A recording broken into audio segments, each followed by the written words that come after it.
नमस्कार दोस्तों, मैं हूं मोतीलाल आलमचंद्र। आज मैं आपको लोहांगी पहाड़ी पर जो अशोक स्तंभ प्राप्त हुआ था उसके बारे में जानकारी दूंगा।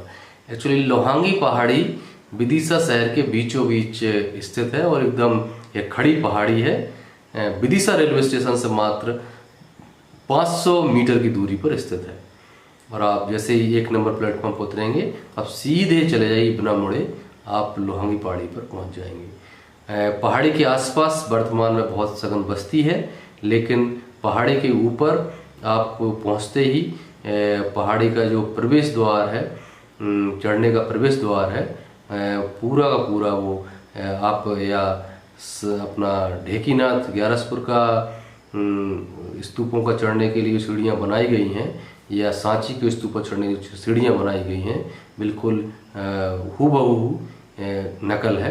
और आप बाहर से ही देखकर कह सकते हैं कि ये पुराना बौद्ध विहार और बौद्ध मोनेस्ट्री के निशान है और यहाँ पर रही होंगी।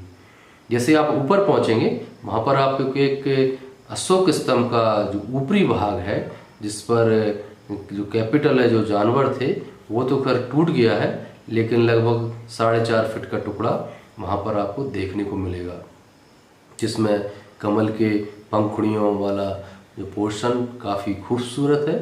ऊपर जो कैपिटल बना था, एक्चुअली बड़ा अलग टाइप का कैपिटल यहाँ देखने को मिलता है। इसमें एक्चुअली 2 जानवरों का प्रयोग किया गया है, 2 प्रकार के जानवर, कुल 4 हो जाएंगे। मतलब शेर के पीछे शेर खड़ा हुआ है और हाथी के पीछे हाथी, मतलब 4 दिशाओं में 2 प्रकार के जानवरों को उपयोग किया गया है।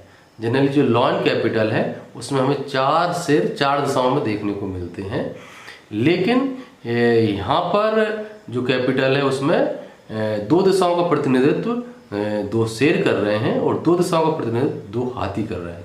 एक्चुअली जो जानवर है वो ऊपर से वहाँ पे क्षतिग्रस्त अवस्था में है, लेकिन कैपिटल के जो पैर हमें इनके दिखाई दे रहे हैं, पैरों से ये ज्ञात होता है कि 2 हाथी बैक टू बैक खड़े हुए होंगे और 2 लॉयन बैक टू बैक खड़े हुए हैं। लेकिन ये भी बड़े अलग टाइप की कैपिटल है, जिसमें 2 जानवरों का प्रयोग कर 4 दिशाओं को दर्शाया गया है। इसका एक्चुअली पूरा जो पिलर की ऊंचाई लगभग 50 फीट रही होगी, क्योंकि इसका जो कैपिटल है वो सांची में प्राप्त कैपिटल से भी ऊंचा। सांची का जो कैपिटल है वो 3 फीट का है और इसका लगभग 3.5 फीट का रहा होगा।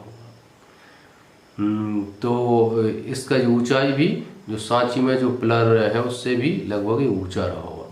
और एक्चुअली शहर के बीचों बीच है अभी, उस समय भी नीचे बस्ती रहती होगी, ऊपर बौद्ध विहार और बौद्ध स्तूप रहे होंगे, कुछ अवशेष पड़े हुए हैं, लेकिन कुछ जगह पे दूसरे लोगों ने कब्जा भी कर लिया है। ये बहुत ही खूबसूरत जगह रही होगी। ये नीचे पूरा प्लेन है, एक तरफ बेतवा नदी है लगभग 2 किलोमीटर, और ऊपर से खड़े होकर आपको सांची के स्तूप और उदयगिरी की पहाड़ियाँ स्पष्ट नजर आती हैं। तो यह एक्चुअली त्रिकोण बनाता है, लोहांगी पहाड़ी, उदयगिरी की पहाड़ी और सांची की पहाड़ी, ये त्रिकोण बनता है। और ये तीनों आपस में लिंक रहे होंगे, आसपास के लोग तीनों जगह जाते आते होंगे। यहाँ पर बौद्ध भिक्षु भी उनका आना जाना होता होगा। तो बहुत महत्वपूर्ण जगह रही होगी।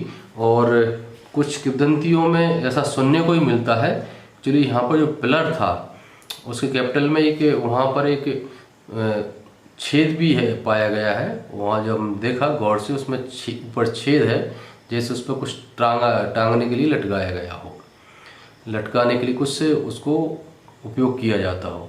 तो कुछ लोगों का मत ऐसा भी है कि जो भेली घोष या भेरी घोष होता था, तो ये जो शहर के बीचों बीच होने के कारण और ऊंचाई पर होने के कारण आसपास दूर तक आवाज़ जाती होगी, तो उसमें कोई ढोल या कुछ इस तरह से बजाने के लिए, या उस पर कुछ घंटी नुमा कुछ हो सकता है उस पर लगाया गया हो, जिससे एक संदेश, एक आवाज़ दूर तक पहुंच जाती हो।